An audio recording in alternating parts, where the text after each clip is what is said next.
What's going on, guys? My name is Alex. Today we are going to talk about buying properties on a land contract. But first, if you don't know me, my name is Alex. I'm a real estate investor, and I want to make these videos to really share with you guys the things that I'm learning, the things I'm stumbling over, struggling with, and the challenges I'm overcoming. And my goal is to show you this information, and hopefully it can accelerate your own journey. So let's get into it. Buying on land contracts. So first, what is a land contract?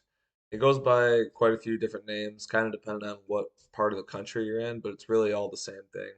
Agreement for sale, contract for deed, executory contract, bond for deed.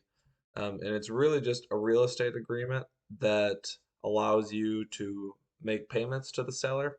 And once the last payment is made, then the title transfers into your name. So who actually owns the property during this whole process, right? So like I said, the title actually stays in the seller's name while you're making these payments, these installment payments. However, you, the buyer, get equitable title. So you get to, use the property for whatever you want to do, rent it out, live in it, what have you. You're the one, most likely, depending on the agreement, paying the taxes. You're the one with the liability, maintaining the property, that sort of thing. So you're essentially the owner at that point. You bought it on land contract. However, technically, the title does stay in their name, but you get equitable title. You can see this is actually pretty common in some parts of the country. Like this is the Dubuque County website for like property searches and stuff. There's literally a spot on the website for the contract holder. You can see Secure Home Offers is the contract holder on this property, and the actual deed holder is Exodus 2 Holdings. So depending on where you're at, it is pretty common. So why buy in a land contract? Like, what are the advantages there? I I think one of the coolest things about land contracts is there's literally no rules, right? It's seller financing, so you don't have to put down 20%. You don't have to pay 7% interest. All these other rigid things that the bank will tell you that you need to have. You need to have this debt to income ratio and this whatever debt service coverage ratio, all that other stuff. None of that really applies here. It's literally whatever you and the seller agree to, and then have an attorney write down on a piece of paper. Like that's it. Like you can do yearly payments, you can do like half now, half in 10 years. Like literally the options are endless. So you get as creative as you want. Another big thing that's really cool is you can negotiate all the terms individually. That I really enjoy because when you're negotiating a cash transaction, it's pretty much just like one negotiating point is price, right? And if you guys don't agree on price, you're kind of just stuck, and that sucks. So the cool thing here is like, okay, I'll give you your price, you come down an interest rate, or you give me a longer balloon or lower monthly payment. Like all these things are independently variable, and depending on what you're trying to accomplish and what the seller's trying to accomplish, you can really get a whole lot more win-win situations. Like maybe they need this price, you need this cash on cash return, whatever. That all that stuff is totally possible with land contracts. Another cool thing, sometimes you don't want the title to transfer in your name. Like maybe an example is you're doing a quick fix and flip, and if you had the title transfer in the meantime, you'd have to pay off like all these other problems, all these other liens. In the meantime, that's kind of a more higher level advanced stuff, but there are certain times when you actually don't want the title to transfer.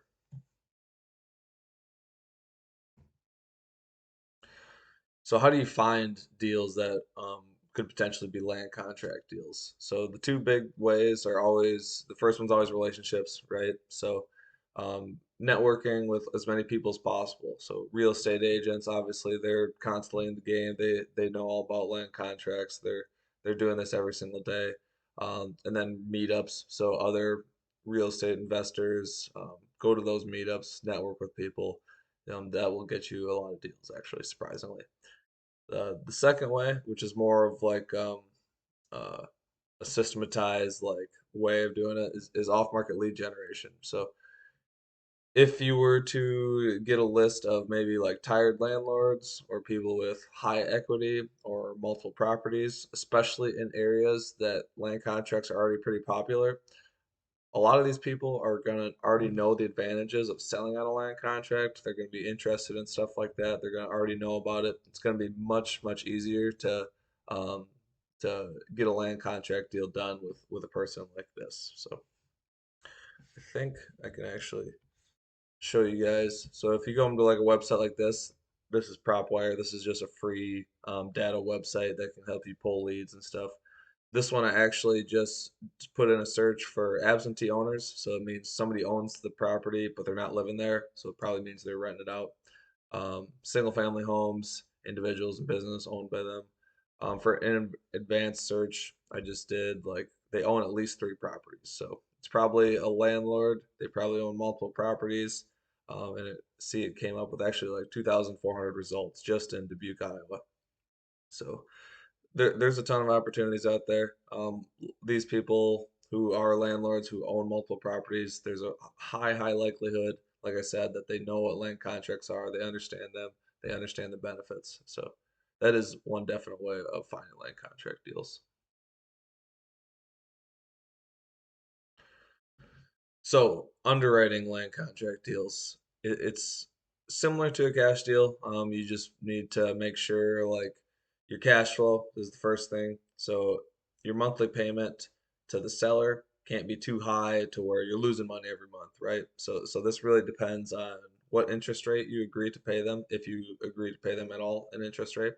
And the second thing is the amortization, right? So that's how long you stretch out the loan, basically. So the longer you amortize the loan, the lower your monthly payment. So when I'm underwriting a land contract deal, I need to make sure it cash flows. I need to have a reasonable down payment, especially depending on what other work am I going to have to put into this property. Like if I have to put $50,000 into the renovation, like I can't give you a giant down payment, because then it's just not going to be a good use of my cash. I'm going to put all this cash into a deal and it's going to yield me not a big enough return. So I look at cash flow, I look at my cash on cash return, which is dependent heavily on the down payment and the repairs needed. And then I also you need to look at the balloon. So a balloon is basically like, let's say, okay, you negotiate a 5-year balloon or a 10-year balloon.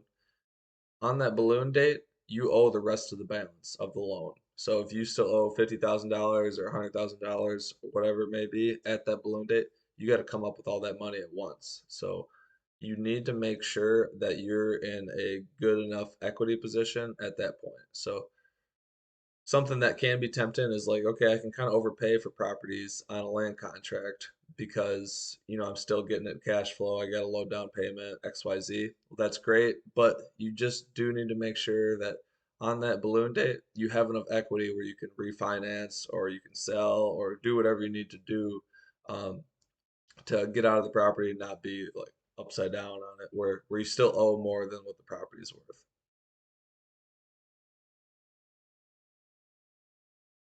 So negotiating a land contract. The biggest tips I definitely have for this. Number one, the always most important thing in negotiating is have a pipeline full of leads.